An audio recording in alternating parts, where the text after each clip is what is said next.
Hello and welcome to another episode of the Creamsicle Chronicle podcast. My name is JT Olson. With me, as always, is my co-host Garrett Ballard. Garrett, how are you doing today? I'm doing pretty good. Getting ready for some trips I'm going on, so I'm excited. Um, Excited to kind of wrap up, I guess the first major, not the first major, but I guess just the first part of the off season. Obviously, coming up, we got training camp and preseason, but this is kind of like our wrap up episode for everything that's happened prior, so it should be a good one. Yeah, we've got some lean weeks ahead in terms of content. Yeah. This is a time to settle in, watch the Lightning. If you like baseball, this good baseball couple of months, NBA draft coming up. So it's a little reprieve from football. How are you feeling after that Lightning game last night? People have been asking me. Obviously, I wish we won it, got to overtime, but that was a bad game for the Lightning. That was not a good Lightning hockey game, and we made it to overtime. So I'm confident going forward. Um, I still think we have a very good shot in this series. I do think the Avalanche are the hardest team, the best team that we have played in the 3 years um, that we've been kind of at the top of the league. So should be a fun series, but I'm confident right now. So I've actually got this mapped out. All I've right. got some contacts over in the Colorado area. I'm sending them in to game two. Ooh. And after the Avalanche beat the Lightning in game two, because that's going to happen, I'm going to have them go in and chant Igor better. And I'm just going to have them chant Oh, it over and over again. And that's when I'm going to place my big bet on the Lightning to win the series, down 2 games to none. And the Lightning are going to make me rich. That's my plan. you know, part of it's fine. You have the Lightning winning, but you are just having your friends spew lies, saying that Igor is better. I mean, that's what turned it around in the last series. It You're was right. 2-0, and then they started chanting and talking their shit, and then just like that, lightning strikes. You're right. Um, Still a lie. Always will be. Always will be. Bulletin board material. All right. As we often say, this is not a hockey podcast. So let's talk some Bucs football. Nice. And we've had our Know Your Enemies series. We've had guests join us representing the Falcons, the Saints, and the Panthers. So before we talk into some of the news that's come up in the last couple of weeks, Garrett, what were some of your big takeaways from our three impressive guests? Yeah, I kind of just turned to mainly the Saints and Devin. I think earlier in the offseason, a lot of Bucks fans and NFL fans in general were kind of thinking the Saints were going to be underwhelming this year in comparison to what they have been, and just kind of lackluster. And from everything Devin was saying, everything we've been seeing, that is not going to be the case. This is a team that's going to be competing most likely with the Bucks for the NFC South. It's going to be a, a grueling couple games against them this season. And they're not a pushover. This is a team that's very serious and can get us on a bad day pretty easily. I feel like this is. Um, I know how much the Bucks fans hate Saints, uh, but this is not the same team that it was even 3 months ago. This is a much better team. This is a much improved team, one that can be dangerous. So that's my kind of big takeaway from the NFC South rivals. Yeah, that's where my takeaway comes from too. And I asked him, do the Saints have the best secondary in football? And he was modest, he was humble. He said top five. I would say they're the best. They're But pretty darn good. I know they're a problem for Tom They Brady, are. even for Mike Evans, Chris Godwin, Russell Gage. This is a really challenging secondary. But I did get a glimmer of hope from Devin, and he kind of pointed out something that I was aware of, but didn't really think that much about. There are a lot of questions with the Saints offensive line. Mm-hmm. And we've talked a lot about, the rookie left tackle, Trevor Trevor Penning. Penning, thank you. And that he's not good. He is going to be a liability in year one, maybe good someday. And then, he started bringing up more points, things I knew but didn't really think of and put it all together, like Andreas Pete, often injured. Cesar Ruiz has been a downgrade from Larry Warford. So even though there is a lot of talent on this offensive line and they've made serious investments in it, there's also some reasonably significant questions with it. So as a trench guy, that gave me a little more hope than I had going into that podcast, even though the Saints team is still a formidable opponent. Yeah, just kind of piggybacking off that real quick before we get into other stuff, but um, they have questions on the offensive line, as do most of, I think, all the other teams in the NFC South, and I think you can really easily see that the Bucs realized that and tried to take advantage of it. I mean, they didn't bring back Sue, but they were very proactive in upgrading their defensive line this offseason. I mean, not only through the draft, but getting a big name that we're going to talk about here, Akeem Hicks, and plugging him into that role that Sue played. A kind of similar veteran presence, but has not been on the field consistently over the last couple of years. So a bit more high risk, high reward factor there. But well, let's talk about Akeem Hicks yeah, since you brought him up, because we'd mentioned him earlier when the Bucs initially signed him, but we haven't really discussed it in depth because of the guests we've had on. Let me ask you this straight out: is Akeem Hicks an upgrade over Ndamukong Suh right now? if he's on the field, yeah.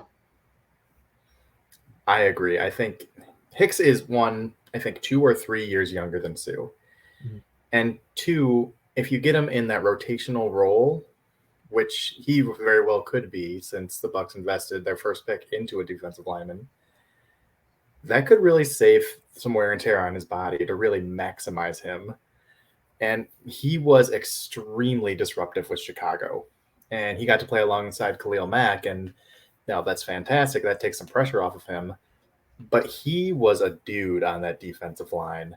And he didn't have a Vita Vea, and he didn't have a Will Golston. It was, not a lot outside of Khalil Mack up front. I mean, even before Khalil Mack, it was a lot of just Akeem Hicks. Like he was the dude there for a long time. And he's coming into a pretty different situation where it's not going to be all on his back. He's going to be able to kind of play alongside guys who are most likely going to get more attention at this point. Like Akeem Hicks is Akeem Hicks and deserves a lot of attention. But if I'm a offensive coordinator, I'm going to be scheming against Vita Vea rather than any of the other guys. It'll be really interesting. And I think good for him because I think limiting his snaps and getting him in a rotation, like you said, is only going to help. Yeah, and Ndamukong Suh was productive from a sack perspective. I think he had 6 sacks each of the last 2 years. He was not generating a lot of that pressure. That was pockets collapsing, Shaq Barrett forcing a quarterback to step up, and Sue being the beneficiary. Akeem Hicks creates pressure. Yeah. He's going to create sacks for Vita Vea. He's going to create sacks for Joe Tryon-Chewinka. He's going to make everyone around him better. Mm-hmm. And that's why I'm really excited about this signing. I also, just kind of from a future perspective, I love Sue would have been great, but I love the idea of Logan Hall getting in and just kind of being able to pick Akeem Hicks's mind, kind of learn what he does. They're different prototype players. Like Akeem Hicks is a friggin' mammoth. How big is he? I did not realize how big he was till the Bucs signed him, but he's 350. Yeah, he's huge. And I think he's going to trim up a little bit, but dude is huge. Obviously, they're going to play different roles, but like when you get a young guy in a room with a talented, experienced vet with as much success as Akeem Hicks, it can only be positive.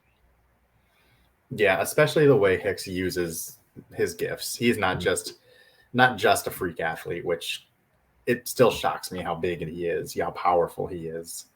I saw a picture from OTAs the other day, it was all the defensive linemen, and he's bigger than Vita Vea. He's huge. It's like you see them next to each other, and he's just bigger. He's massive, yeah. It's crazy. But not only is he just big and powerful and imposing, he's really good at using his hands. He is a technician as a pass rusher in a lot of ways. And, at this point, Sue wasn't really that guy. He's always been a freak athlete. He's always been a skilled pass rusher, but he's not an elite hands kind of pass rusher. Yeah, I agree with that. I mean, I think um, it's kind of, if, like I said, if Akeem Hicks can stay healthy, when he's on the field, he's Ndamukong Suh plus. Like he brings all the stuff Ndamukong Suh can bring, with a little bit more technical refinement, a little bit more consistency, I want to say. Who do you think starts between those two? We talk about kind of splitting reps between Logan Hall and Akeem Hicks. Kind of what is your ideal ratio between snaps for them? Um, I honestly, I think it's going to really depend on what looks they're going for. I think if they're going just flat out pass rush, um, I think after a couple weeks, Logan Hall is gonna favor there. But if they're going for kind of just um, middle, like second and seven, second and sixes, just kind of like the middle of the drive, mid down and distance kind of thing. I think Akeem Hicks is going to get the favorable card, and like they're gonna draw his card more often than not. I think year one, probably ideally, it's probably like 65-35 Hicks, I want to say. Um, because we were talking about Logan Hall earlier. I think his adjustment's going to take a little bit. Um, I think I think it's going to start out a bit more favoring Hicks, and then it's kind of wane back, um, with Hall getting some more reps by the end of the year. But I think end of the year, it'll probably be about 65-35 if I had to guess. Yeah, I kind of had Favoring Hicks. a 60-40 number in my head, a similar Yeah. ratio. I think when we get a little later in the season, we're going to see them on the field a lot in passing downs. It's going to be Via coming off the field, Hicks kind of moving inside, and it's going to be Golston, it's going to be Hall, it's going to be Barrett, it's going to be Joe Tryon Chewinka, and that's going to be kind of the pass rush package, I think, later on down the line once he's a little more assimilated to the league, Logan Hall is. Yeah, I think a big factor of it too is just going to be wear and tear. Like if Hicks has taken all those early season reps because he's more NFL ready right now, which is going to be true. That's very, very accurate. Um, Logan Hall is going to be fresh at the end of the season, or fresher. Um, he might not be the same as Akeem Hicks, which you should not expect him to be putting up similar numbers to Akeem Hicks as a rookie. Um, but I mean, people, that matters. Like if you're able to come in and be quick, have your fresh legs, not be injured, just get in there and do what you got to do. It's going to matter. Like, I mean, yeah, Yeah, I don't think we can say enough about how valuable Akeem Hicks is going to be to this roster. it's going to be great. And I think because he hasn't been super productive due to injury over the last couple of years and because he was a late free agent signing, I think some people have kind of overlooked who he is and what he's capable of. I would But agree. this is as big an offseason signing as there really is around the league. I mean, we were just kind of thinking about. We were like, we expect the Bucs to draft a D lineman in the first couple rounds, right? And then as we were going through free agency, we were like, oh, I wanted Matt Ioannidis. And then Akeem Hicks became available, and we were both like, yeah, Akeem Hicks would be sick. And then it kind of faded off. The draft came and went. Got Logan Hall. Really weren't thinking much of it. I mean, a couple weeks after the draft, Akeem Hicks is still there. It makes too much sense. It makes too much sense. Yep, and I think he really is the missing piece for this Bucs defense. There's one more player out there I think they could add who I'd really like to see to make this defense just talented and deep and unstoppable. But you know what? Akeem Hicks, I think, is a perfect fit for what they're doing. Who's that player? Anthony Barr. Mm, He's inside linebacker, but he's really kind of an inside-outside hybrid. He yeah. can be that third pass rusher. He can be the depth middle linebacker behind Devin White. Kind of takes up two roles as a backup middle linebacker and a backup edge rusher with one position. Yeah, I really like that. I think just kind of reading through Bucks Twitter, kind of seeing what fans are saying about the future is that I do agree with it. Our depth at edge is bad. It's really Shaq and JTS, and then that's about it. Like Anthony Nelson, they give him snaps, but he's nothing to write home about. Like uh, they drop him in coverage more than they let him rush the passer. Rush the passer. I feel like. Um, so getting a guy that can kind of come in and be that third edge rusher, even if it's not his full time position, that's a positive. Yeah, and he did a lot of that in college. He's played more traditional off-ball linebacker during his time in Minnesota. Sure. But he came into the league as more of a pass rusher than a linebacker. So I think to fill two needs with one player is ideal. You know, Todd Bowles is the chess master. He's going to put him in positions to utilize his skill set. And Devin White brings a different kind of skill set, but I think they'd be used in similar ways in terms of moving him around, rushing on the outside, rushing on the inside, using his athleticism, and just letting him run. I do think that if they're going to rush a linebacker, they're going to favor Devin White. I think almost 90, like 100% of almost 100% of the time. I think if they're going to want a guy that they can kind of bring in, like we were talking about, rush off the edge or play that kind of coverage middle linebacker role, it's going to be Barr if they do bring him in, because for as effective as Devin White is rushing and going downhill, chasing the ball, the coverage is a liability. So getting a guy that could come in and kind of shore that up is also a great thing. You know who else is out there that I think would be interesting? Carl Nassib. Bring him back. Oh yeah, I would love that. I think that'd be great. He was kind of Anthony Nelson before Anthony Nelson was in this defense, but he was more effective. Yeah, he's actually pretty good. He's decent. I would definitely be on board with that. Yeah. So there's still talent out there to add, and I think a lot of it makes sense. We'll see as the season progresses. Obviously, we're all expecting at least one more move with Gronk eventually re-signing. But there are other names out there to watch to add to this defense. So where I think it's in really good shape now, but it could be even better. Yeah, I agree. There's always room for improvement. Speaking of improvement, OTAs have come and gone. Yes. And, not a lot of huge storylines in OTAs. Guys coming back, tossing the football around, stretching. Most of it's pretty light. But there were a few things that I thought were interesting during the OTA process. What about you, Garrett? Funny choice of words. You say light there. Speaking of, there's one heavy part of OTAs that we must talk about, and that is the weight of one Leonard Fournette. He was fat. He showed up big. He was a big guy at OTAs. What was it? What'd they say? I think 245 is what I saw. That's bigger than Devin White. That's a big guy, yeah. So, but it's pretty close to Shaq Barrett. Yeah, you're probably right. He'll cut. I mean, it was funny, but he'll cut. Like, he has to cut. There's no way they're going to let him run at 245. I saw, how he's always, playoff Lenny, Lombardi Letty. I don't know who it was, but I saw someone on Twitter call him Leftovers Lenny, and I got a kick out of that. That is funny. That is funny. But that is good. It is early in the off season. These guys have 2 months to trim up, get in shape. They've had some wear and tear in the body after the regular season. Some of them have just kind of been relaxing, taking care of their bodies in, not necessarily an athletic way, but, you've been busting it for 8-9 consecutive months. Take a month off, chill by the pool, have some Twinkies, do your thing. Yeah, it's not a huge deal.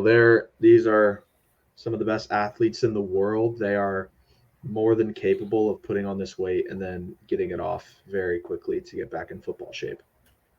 And they're surrounded by some of the best strength and conditioning coaches and staff members in the world too. So, and frankly, even if Leonard Fournette doesn't drop the weight, being bald with a full beard, you can carry any amount of weight you want. He could be 350 and I'd still think he could do it because that aesthetic looks so good. That's how you're supposed to be as a big guy, bald with a beard. Yeah, okay, that's fair. Like you're a Russian bouncer. Yeah, he might have to change positions, but yeah. Rachaad White might be taking over the full-time snaps at running back. I could see it. He says he wants to start. Yeah, I respect it. Go for it. He won't, but go for it. I could see him, not this year, but in the future, assuming that starting position. I was watching some highlights the other day. You know who he reminds me of? And I didn't realize he was as big as he was until I kind of went back and watched him. Yeah. Matt Forte. I think I've seen that before, actually. Was was it Matt Forte? Was he 6'2", 6'1"? He was, Matt kind of Forte was pretty, yeah. Yeah, he's deceptively big because he was always a kind of a finesse runner in Chicago, and Yeah. I didn't realize until I kind of went Yeah. back and I was just looking at it. He's a big dude, just like Rashad White is, kind of that Yeah. same prototype. 6'2". I just searched it on Google. 6'2", 218. Matt Forte. So. Yeah, very comparable physical profiles. Yep. Definitely. I mean, I'd love to see Rashad White take over the role eventually. I don't think it happens this year because I think Fournette's still very capable of producing at a pretty good level. Obviously, we have him for 3 years, so we'll have to. It's running backs are a year by year basis, pretty much, in terms of how they're playing. So we'll have to reevaluate. Which is fine, Rashad White can be that backup guy for a couple of years. I don't mind it at all. Derrick Henry did that. He was backing up to, I think it was DeMarco Murray in Tennessee for a few years. And then, age caught up with him, wheels kind of fell off, and then boom, King Henry is born. Yeah. I don't think Rashad White will be Derrick Henry, but hopefully he can be pretty good for us. So as OTAs have kind of unwinded and played out, there have been, a few names I've been watching. I don't know if you have, but I was really watching a couple of, I don't want to call them battles because this is too light of an activity to call anything a battle. Right. But was there anyone in particular you were watching and seeing like, hey, how are they doing? Do they look like they're lost out there? Have they made improvement? Was there anyone who you were hoping to see and anyone that may have impressed you based on kind of what you've read? Yeah, OTAs is tough because there's really limited information. Like it's a lot of just shell work pretty much. But one guy I was really trying to keep tabs on was Luke Godecki. Godecki. I don't really entirely know how to say his name, but I think it's Get a Key. Godecki. And if that's wrong, blame the Pewter Report because they're the ones who said it, and I listened to them. Blame Pewter Report, right? I'm trying to find. I saw something. 1 second. There it is. Ryan Jensen loved them. Ryan Jensen loved both he and Logan Hall. I just wanted to say, if Ryan Jensen likes you as an offensive lineman, I am sold. I have zero questions, bar none. He's the best center in the league. I'm taking his word for it. Talk about two guys who are cut from the same cloth. Truly. Small school, kind of like that nasty attitude. Glass eaters. Yep, some chippiness to them. They'll talk the smack. I love them playing next to each other. Oh, it's going to be great. I think Godecki, I think he locks up the starting role in training camp. I do too. I'm really excited to see what he's going to do this year. Yep. What about you? Anyone kind of catch your eye, standing out from what you've been reading? There were two who I was really interested in following, and that was Scotty Miller, and that was Jalen Darden. Jalen Darden was my other one. I forgot. Yes. Yep. He's one who I'm really interested in this year because he struggled as a rookie, obviously. And I don't think anyone is happy with where he's at, but I think he's got more than what he's seen. Obviously, there was a rough adjustment going from Northern Texas to the NFL. Now he's been in the NFL for a year. He knows what it's about. He knows the speed of the game. Now he can kind of get outside his head a little bit and just play. And I read he showed fairly well. Obviously, we're not there. We don't really see a lot of it. It's all secondhand. But from what I'm reading, I'm kind of optimistic about year two for him. Yeah, me too. I've kind of seen nothing but positive language on him. I think there were some quotes. I can't remember if it was from a coach or Tom Brady, just kind of saying, yeah, he was where he needed to be. He was catching the ball, doing what he needed to do. So from a receiver that was struggling, that's really what you just want to hear. You want to hear that he's catching the ball and doing what he needs to do. I'm not trying to see him be like, oh, Jalen Darden, 7 80-yard catches in practice. Like, that's not necessary. I need him to catch the ball on the slants and run, because that's what we're going to need him for. So, Yeah, and I think so much of his issue year one was just thinking. And anyone who's played, anyone who's coached knows you don't want to be thinking as a player. You want to be reacting. yep. It wants to be second nature. And that was not the case for him as a rookie. Nor I don't think it's necessarily fair to expect that from a small school guy coming into the league like that. So just being able to do basic things like field a punt without falling down, catching passes that come to you, those seem like they should be obvious. Those are basic expectations of any player in the league.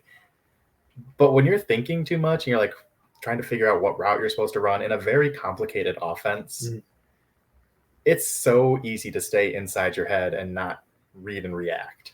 And it's also like it's not like he was just kind of like in there a couple plays. Like he was put into a pretty big role. Like with the injuries we've had and Antonio Brown, the depth of our receiver core was tested in a big way. And he, more so than I feel like Scotty Miller or Tyler Johnson was, or maybe Tyler Johnson was the most targeted of the three, but Darden was probably two. Scotty Miller wasn't doing anything last year.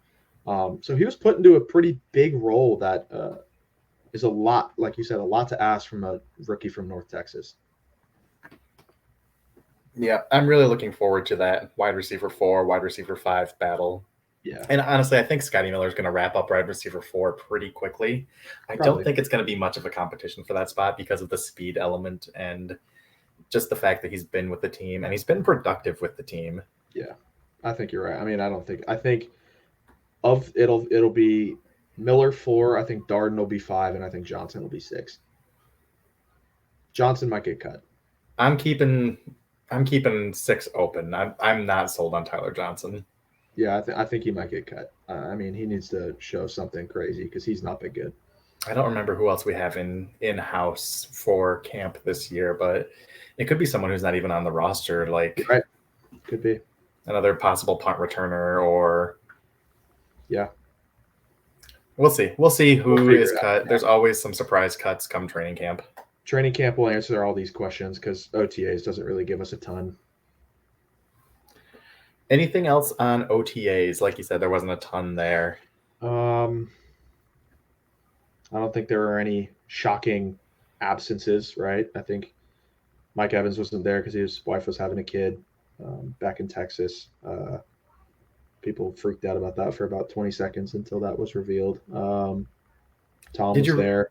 Did you read the Tom Brady comments about Russell Gage? Yes, I did. I thought that was interesting. Yeah. Do you remember what they were off the top of your head? I think to summarize is basically, Russell Gage needs to get in here and needs to catch passes. Yep. You got to put that work in now because this is a complicated offense. You need to be in here and bust it. Yep. I'm trying to find it. But when you said Mike Evans, it kind of reminded me of another receiver who hasn't really been as present as Tom Brady wants him to be. And if you are not in Tom Brady's good standings, you're in trouble. Yeah, so I have the quote here from Pewter Report, obviously Tom Brady's quote on Russell Gage. He has to have a big year. We signed him to a contract, and he's got to come in and do a great job. From the time I've spent with him, I really enjoyed it. I think he's got a great opportunity. So it's kind of just, again, don't take too much from it. But it's kind of the part where you're like, hey, man, you're not on the Falcons anymore. You got to pull your weight around here. We're relying on you. You're in a big role. Godwin might be missing games, so you might be even in a bigger role.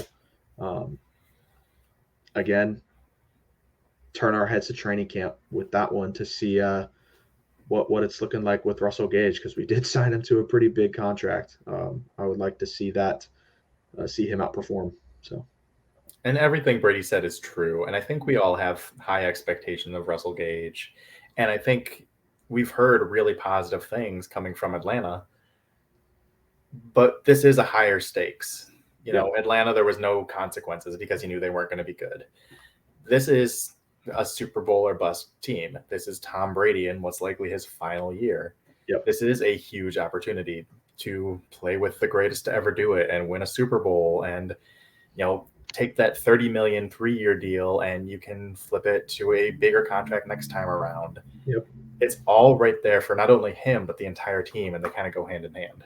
Exactly. And I don't think the comment was anything negative. I think people were trying to kind of like read into it a bit more than they needed to. I think it was him just saying, look, he's got to do what we brought him here to do. I think that's kind of all it's saying. So, Yep, and there's plenty of time to do that. yeah. There are dead months ahead before organized team activities, before training camp, before preseason.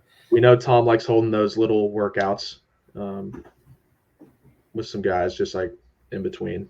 So, oh yeah, I'm sure like 4th of July weekend, we'll see Tom Brady bought a high school field and just had some players up there and they're just tossing the ball around, running routes, trying to fine tune before preseason, before training camp, because that's, it's one of those things where you never have to get ready if you stay ready. Exactly. That is correct. Anything else? Not training camp, but there was some meaningful news breaking today. And by meaningful, I mean not important, but it's important to me. Okay. So I'm someone who's big on aesthetics. Things should look good. Yep. Did you see this change in the Eagles logo or their I thought you were talking about the Saints black helmets. We'll talk about those too, because I have a controversial opinion on that.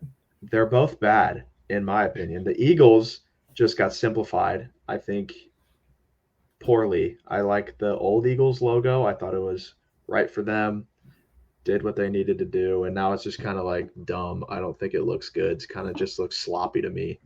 What about boring. You? It is so boring. It's so boring. It's like I could go to Microsoft Word and pick that font.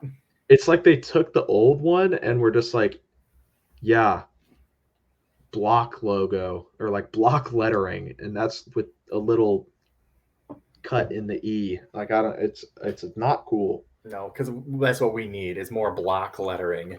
Right. You know what logo really gets me hyped up? The New York Giants, NYG, in undercase block letters. That's the big one. I mean, what a snooze. There are some times when dumbing it down is the right thing to do. Hence the Bucs, when they had those ugly alarm clock jerseys and went back to the classic, just red, white, pewter, just the pirate ship, just the normal jerseys. That's good. That's a good way of simplifying. They had a good logo. I don't think anyone was asking for a rebrand. No, I loved their old font. It was great, right? And it was like a perfect setup. They could bring back the Kelly green jerseys, the awesome, like the old ones. Now it's just bad. It's all ruined. Yeah, I put a parlay down on division winners, about a month ago when odds came out, and I picked the Eagles as one of my division winners as part of my parlay. Less confident now? I'm seriously regretting that decision right now. All of a sudden, they have gone from a 11-win team to a 7-win team in my mind. Yeah, just from the logo. That's how much these things matter. This is a big deal. Not really, but in our minds. Jalen Hurts, your career is now over. I'm sorry. This is nothing of your own fault. The Eagles did this to you. All right, Saints helmet. Go. I kind of really like it. You're wrong. I hate to say it. I like it. I like the black. I like the little star things they got down the middle. The fleur-de-lis? No. Is that what they are? I didn't even look at their logo. It's a million of their little logo, like shrunk, and it's so bad. Gosh, I like that too. I like it. No, it's ugly. I know. I told you it's controversial, and it's even more because it's the Saints, and of course, we want to hate the Saints because they're the Saints. It's just make it all black. If they made it all black, it would look sick. It would. But I kind of like the little. It's like the Falcons gradient. Like, no, that's bad. This is also bad. This is. I don't think this is nearly like that. It's like they're trying to do the Ohio State like leaf thing, but poorly. I can't say anything about Ohio State. I just hate them to my core, and I don't hate the Saints like that. But we're gonna have to agree to disagree on this one. I do not like it. I know. I'm going to be in the minority on this one, but I like that it's all black, and I think it's going to pop. If it was all black, I would be on board. And I like the little. It's subtle, and that's what I like about it. It's not. Is it? I really don't think it is. I think when they're playing, it's going to be subtle. It's like seeing it in motion. It probably will be from TV, but like I'll know that it's ugly. Let me ask you, and this is kind of off script because I was looking at Twitter earlier and this kind of conversation rolls into it. What are some of your best jerseys in sports and what are some of the worst? Oh, okay. So, Because obviously we're not on board with this Eagles change. And it's right. not jersey, but It's not currently in sports, but it will be. The creamsicles are god tier. Creamsicle Chronicles, what's up? Yeah, I love the Houston Oilers jerseys, like the old throwback Houston Oilers. If I had to pick current like jerseys that I like right now, um,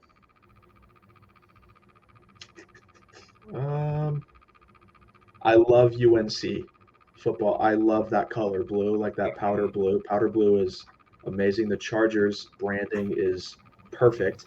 The Chargers are Um, the best jerseys in sports. Like oh my they're goodness, old by powder far. blues.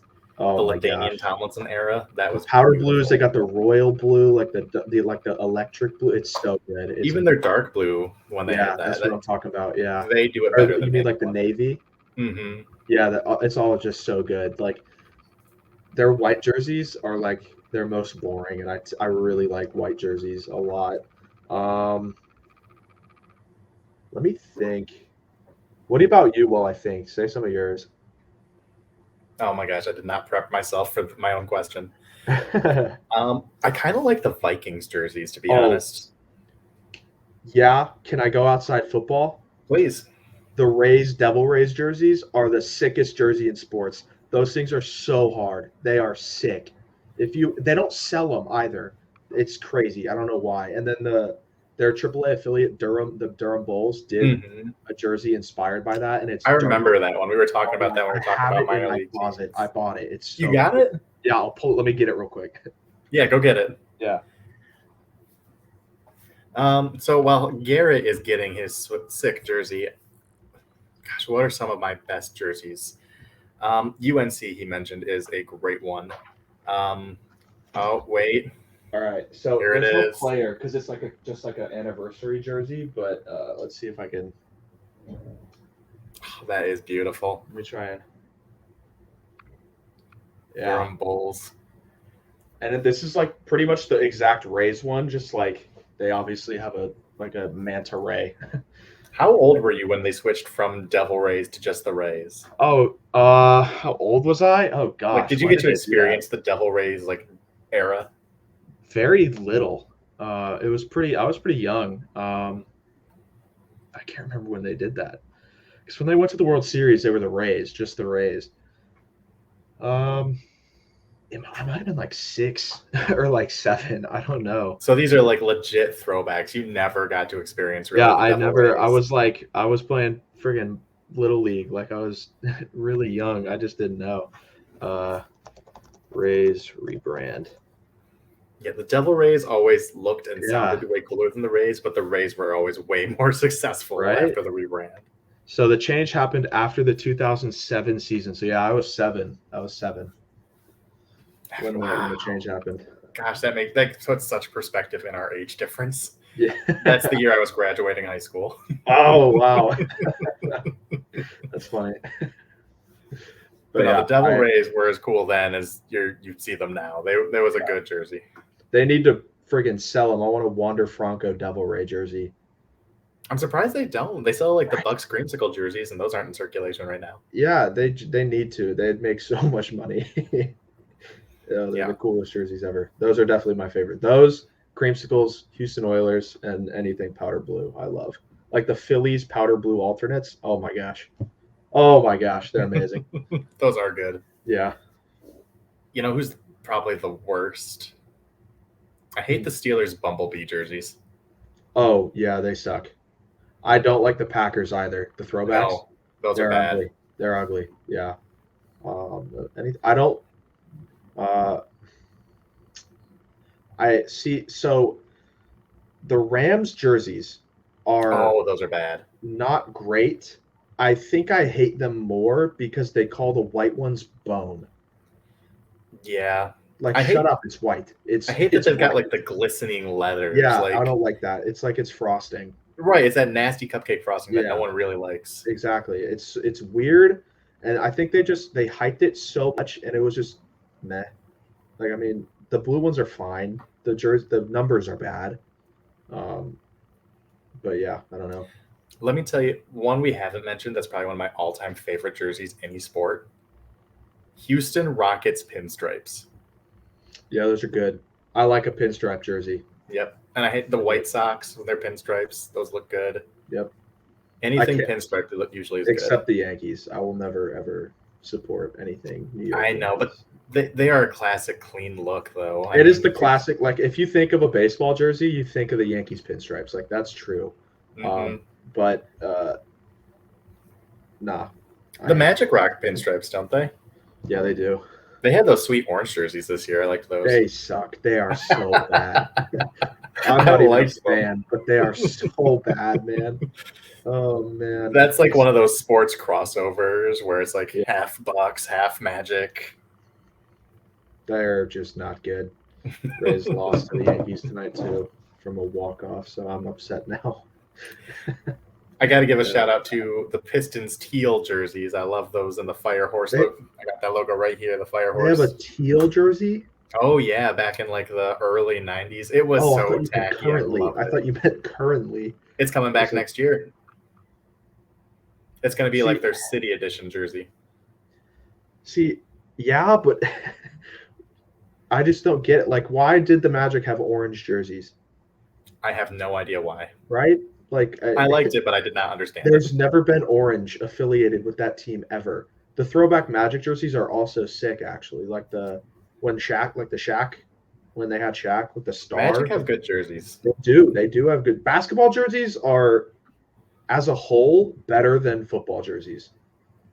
Like, as a collective. Like, if you pool all jerseys from each league, basketball is better. I think by a wide margin. Throwback and current. You know what jerseys I do not like, speaking of basketball? New York Knicks. Boring. And I like their color scheme, the orange and the blue. It's just they do nothing for me. I will always like things that are orange and blue just because it's instilled in me. That's fair. A Florida Gator fan my entire life and now attending the school. So I'm going to have to disagree, but that's just a personal opinion. But, I mean, they're so boring. I mean, they are basic. They are basic. They're not doing anything with it.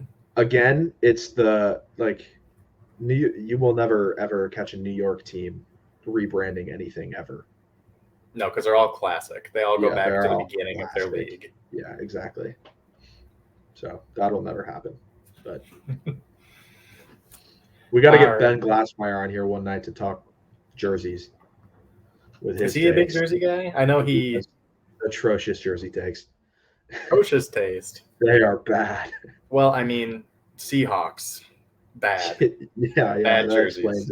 They have never had good jerseys. Even their old ones, which are a lot better than their current ones, are still not great. Yeah, he grew up with all that, so that might be why his taste in jerseys is poor. But he had the Sonics, though. That's something. Yeah, I guess. Yeah, Seattle, not great for jerseys. Mariners, not great. The Kraken's actually sick. Oh, yeah. Branding's cool. The branding's very cool. Yeah, I do like the Kraken. Yep. I like when they play the Red Wings. It's the battle of the, what's that, cephalopod? Cephalopods, yeah. But yeah, anything else you want to talk about before we wrap this one up? That is about it. I just want to give one brief shout out because the people don't know. Shout out to Garrett Ballard. I hit him up yesterday about 8:30. I'm like, hey man, ready to do the podcast? He's like, absolutely. I'm so ready for it. And I know the Lightning game is happening. And I'm like, do you want to push it back to tomorrow? And he's like, that would be great. Thank you. And I was ready to record. Props to, committing to the pod. This was also when it was 3-1, so I was a bit in the dumps. But yeah, I definitely did want to watch the game, but I would have recorded. So you would not have had nearly of a professional, polite response from me if the Red Wings were in the finals. They'd be like, hey, JT, you ready to record? I would have been like, F you, dude. Don't even talk to me. You know what? After winning 2 in a row, Right, it's old hat for you. This is just a bonus championship. they suck in game ones this year anyway. So That's why I'm waiting for him to drop the next one, and I'm betting big. hey, I dropping 2 in a row is I feel like unlikely. Like, yeah, they lost 2 in a row to the Rangers, but also they haven't lost 2 in a row before that in almost 3 years. I know, but I So want those. I want those longer odds on my bet. no, I get it. I 100% get it. And I hope you do win that bet. Yeah, if I win, then you'll win. We all win. We will both win. This will be a winning podcast. But And those damn Avalanche. oh, they're so good though. They're so good. I can't even acknowledge them as good. I just hate them. They are so good. They're so fast. But just a quick announcement: there will not be episodes. At least Jake T, you can record if you wish, but I will not be here for 3 weeks. I'm going on a couple trips. If anything happens, I will, and there's needs to be an emergency podcast. I will be there through words. I will text up some stuff to JT if he wants to record anything. He can read my thoughts, or I'll record a video or something, and he can play it. But we will reconvene second week of July for another episode. Till then, Garrett, enjoy your off season, enjoy your travels. Too. We are out of here. You can catch me at Icewater Olson on Twitter. You can catch Garrett at NFL Ballard. Yep. I was gonna say, is it Ballard NFL or NFL Ballard? Yep. And you can catch us as part of the Around the Block podcast network. You can catch us on Bucs Report. You can find our recordings there. And until then, soon to be written work, little scoop. Oh, breaking news on the podcast. This big things lie ahead for our humble website. Yep. Thanks for listening, y'all. Y'all have a good night. Go Bucs. Go Bucs.